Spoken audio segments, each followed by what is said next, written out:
and improvisation theater. She was also a manager of a big telecommunications company in Germany. And today we will experience some of her experience in improvisation theater. She has experience for more than 4 years and is regularly performing on stage with Le Bon Mot in Bonn. So I am really interested to see this performance. So thank you very much for coming and let's start. Thank you. So this is about improvisation theater. Who has ever heard of improvisation theater? Who has ever done some improvisation theater? Oh, at least a few. Great. That helps during the course of this presentation. Improvisation theater, I like this idea of having science and arts together, because improv is actually a bit of both. I mean, clearly it's an art, so it usually happens in a theater on stage, and people don't get paid for it very well, so it's an art. But it also has scientific elements to it. Just looking at Google. I mean, Google is a company, they only do things when they have real data behind this. And they've recently set up a training program for their employees for better performance, for better judgment and leadership, and ultimately for making their employees more happy at work and in their private life. And one of the main components of this program is actually mindfulness, is this idea of being right here, right now, and being aware of it. And now Google is teaching this via meditation. There's nothing wrong with meditation, highly recommend it. But it also helps in improvisation, because you cannot help to be here and there if you're on stage not knowing what's going to happen. Because I mean, this is actually sort of this definition of improv theater. You're on stage and you don't know what's going to happen. There's no script, no plan whatsoever. Maybe an example. So assume that I'm sort of playing a two-person scene and I'm entering the stage and I think, okay, now I'm going to be a young woman just out of college and this is my first day at work and I'm at the bus station and I'm excited, you know, I don't want to be late, but this bus is not showing up. I tend to get really nervous, you know. So that's just sort of the way I enter the stage. And then the other player joins the stage and sees me sort of being a bit nervous. And the other player might say, honey, I thought you were visiting your parents this weekend. Now, if I stay in my role, like, okay, I'm just out of college, first day at work, I'm at the bus station, I would say something like, huh, who are you? Which is not really helping the scene, because in this case, the only way to get out of it would be we are somehow in an institution for mental diseases or something. So I have to sort of drop this idea of I'm at the bus station and do something with the stuff that sort of my co-player has given me.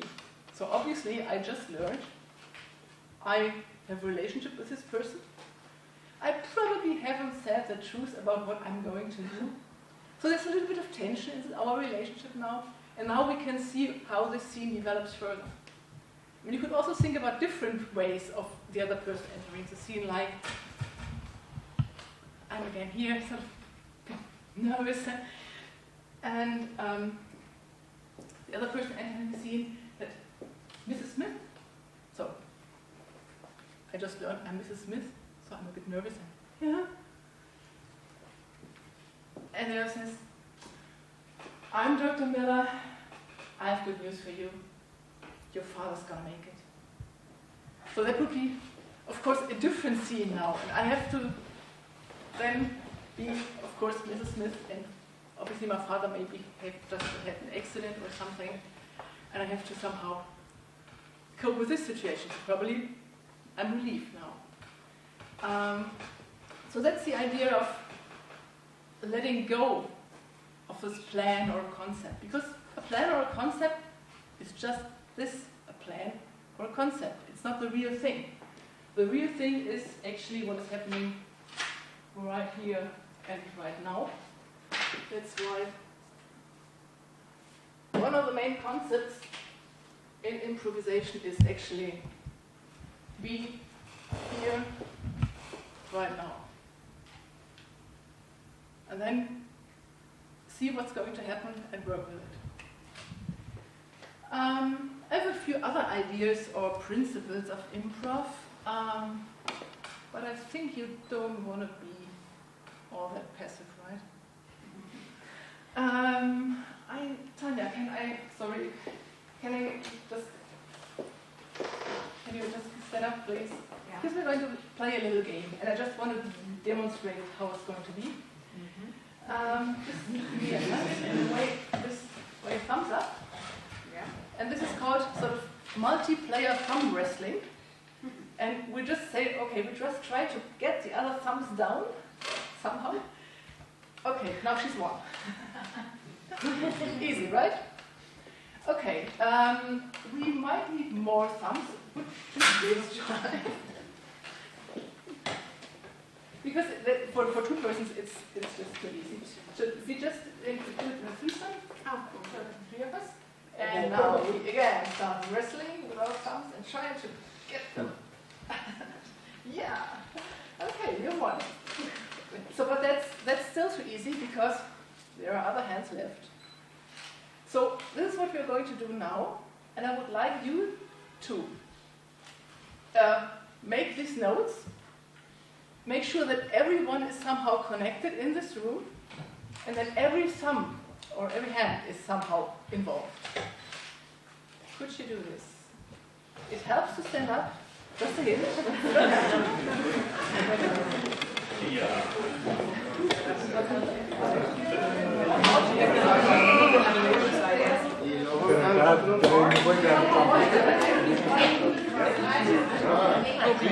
What for? Yeah, we try.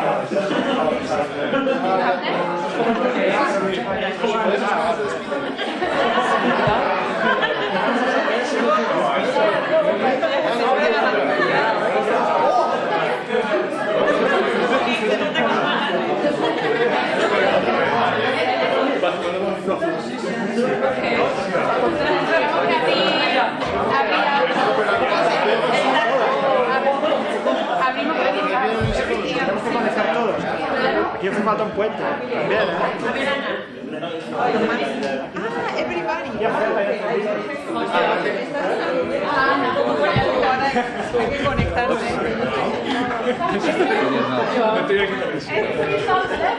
Aquí.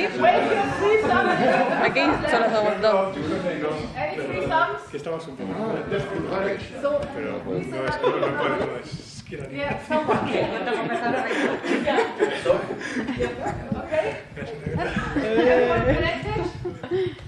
And go wrestling.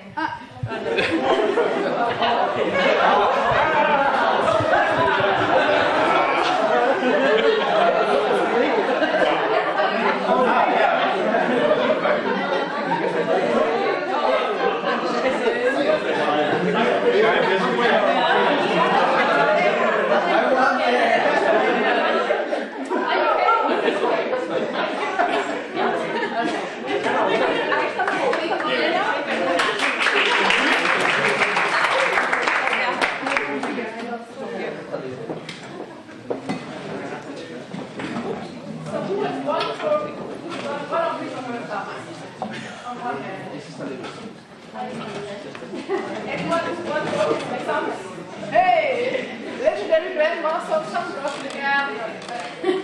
I can do weird things with them. Oh,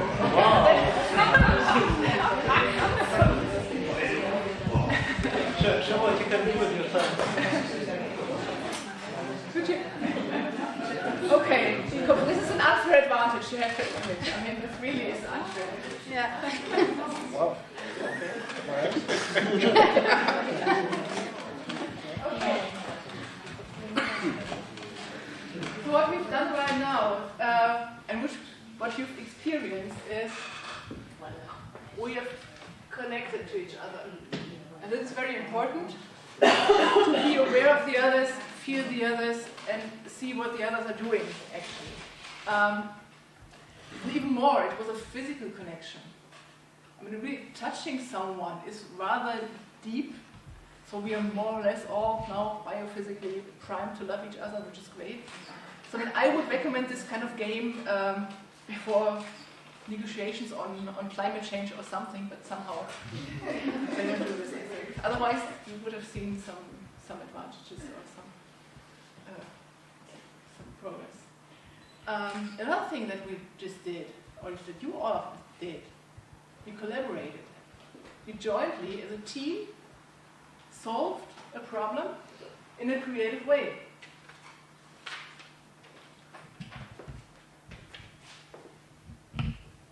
And there was no winner or loser, so we all sort of get together, made sort of one thing out of it. And that's also very important. And last but not least, in this exercise, I had somehow the impression that you had a bit of fun. There was some laughter. I'm sure there are also scientific studies showing that fun is good. I don't need a scientific study for this, but so.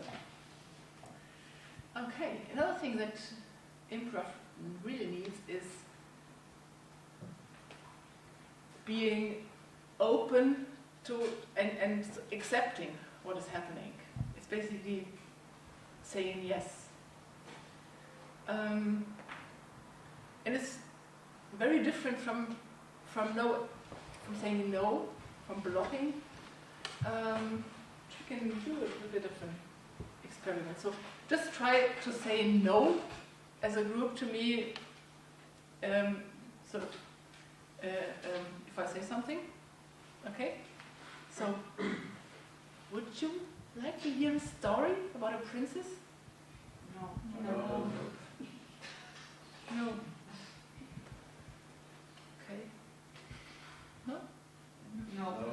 So it depends how you say. Did you say, do you want to hear a story about the hey, do you want to hear? Maybe yes. Let's try the yes version. Do you want to hear a story about a princess? Yeah. Okay. Yes. Story about a princess? Yes. Okay, so it's a beautiful princess in a beautiful castle. And there's a prince coming because he knows that princess is living all alone. Yeah. And he's entering the court on a beautiful horse. Yeah. It helps to get this yes, actually. Otherwise, I stop pausing after every second. And the prince is getting out of her castle and seeing the prince. And she's looking at the prince, and the prince is, of course, very beautiful. Of course. No, but no. He's an ogre. And he's looking at the horse, and the horse is beautiful as well. What more? Yes. And then the princess, of course, alone into horse riding, because this is what princes do. So she enters the horse and rides away. So what the real thing what I wanted to show you is, if you say yes, things get on further. If you said sort of no, it's sort of blocking everything. And that's why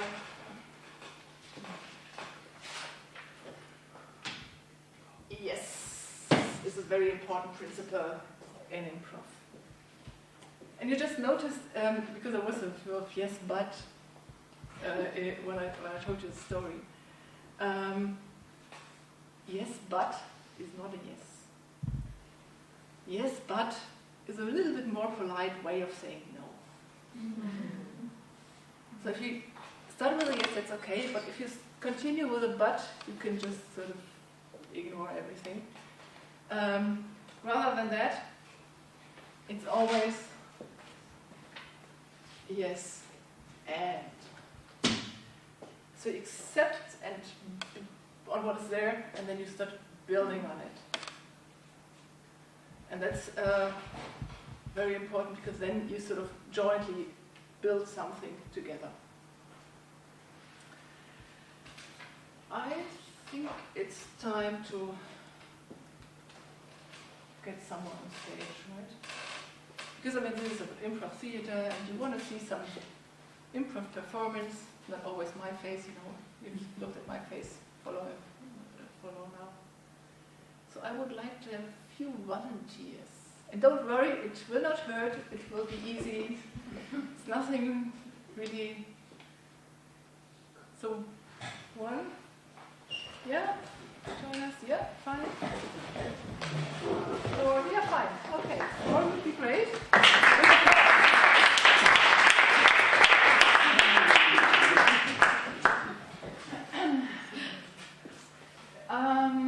And now we need a name for a kind of object, sort of kind of fantasy name for an object, something that's not yet existing. Throbbling. Throbble. Oh, okay, a throbble. That's great. Because this is now the inventor of the throbble. We don't know what this throbble is, and what we'll see in a few minutes. And the way we're doing it is sort of these four represent one person, the inventor, the one inventor of the throbble. Now, I will ask this inventor some questions, and you answer just one word at a time. One word. We start again here. Okay? So just one word at a time. Try to build sentences that make somehow sense. Somehow is okay. Doesn't have to be perfect. Somehow sense is okay. Okay. So then we will start. So, dear audience, I'm very, very pleased that today we have Dr. Fabulous here. Dr. Fabulous just invented the throbble. Now, Dr. Fabulous, tell us, please, how did you come to the idea of inventing the throbble? Oh. That is a Really? very interesting observation. I Invented the throw. while I was needed at one morning to finish my last nightmare that was definitely horrible. Also, you had a very horrible nightmare. I'm very, very sorry for you. But how led this to the trouble? well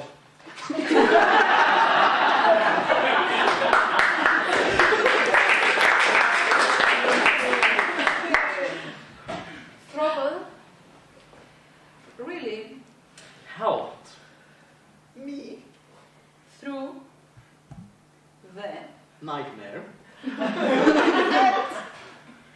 helped the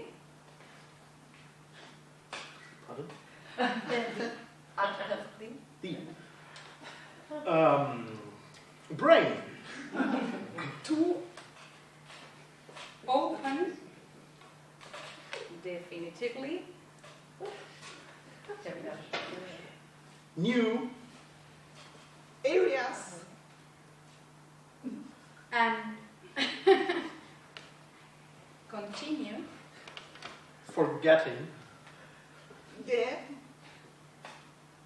nightmare process. Okay, so somehow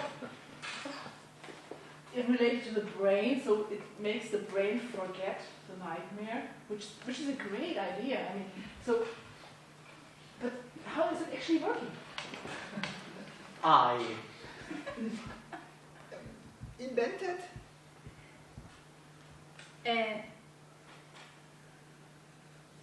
Creative. way to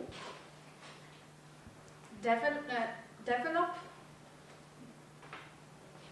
Contra. productive ways Monitoring. The areas at The brain. that makes The nightmares. Wow. I guess this is probably a very expensive invention. Or how much does this actually cost? not Much.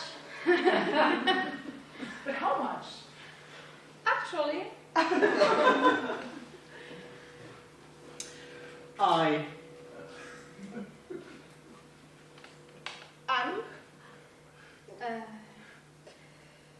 studying.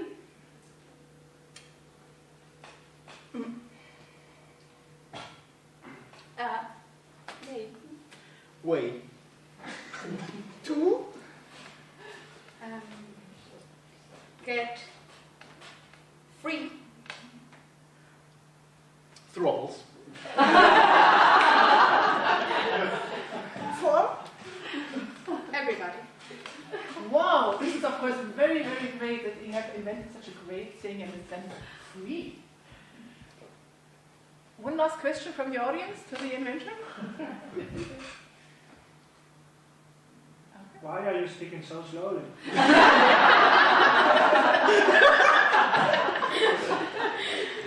Is. Pardon? Is.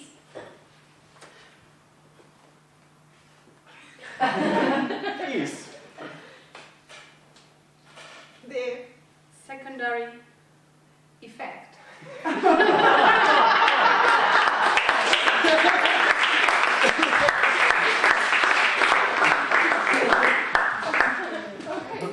So maybe that was great. So how did it feel for you?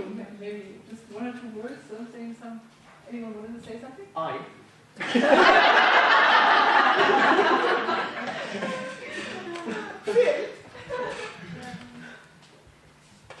The moment. very interesting. Okay. Thanks a lot. Big applause.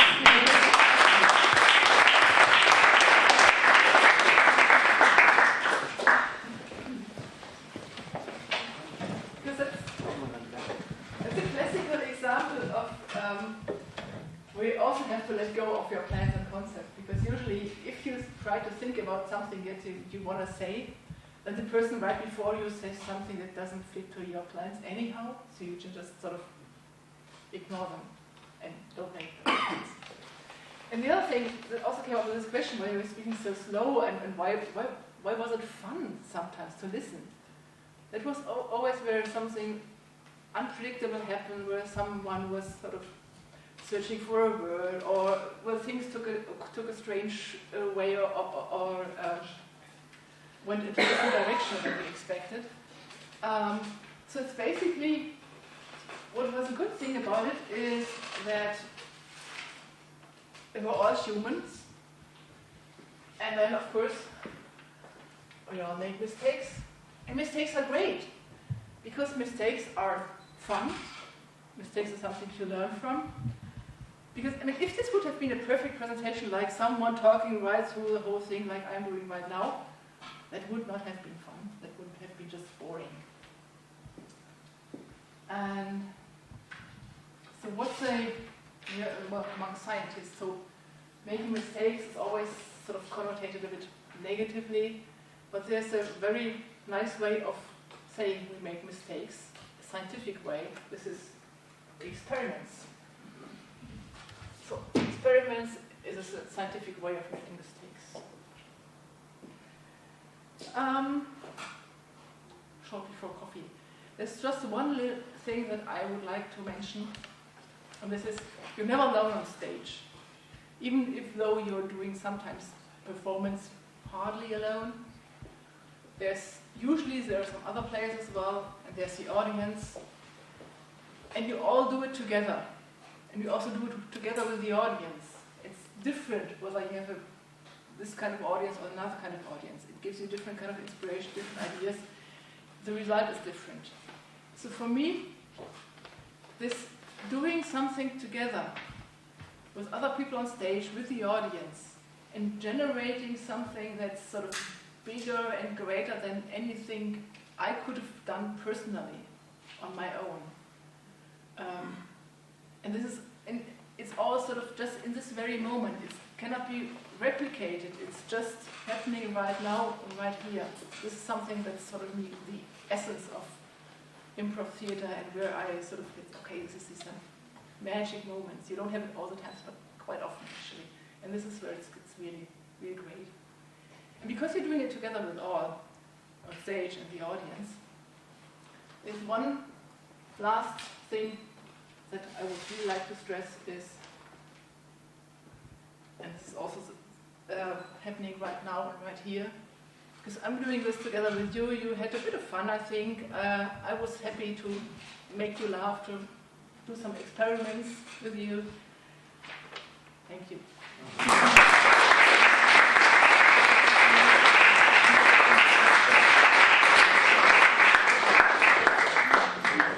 Thank you very much, Mrs. Schroeder, for this interesting and funny performance. Does anyone have some questions you have?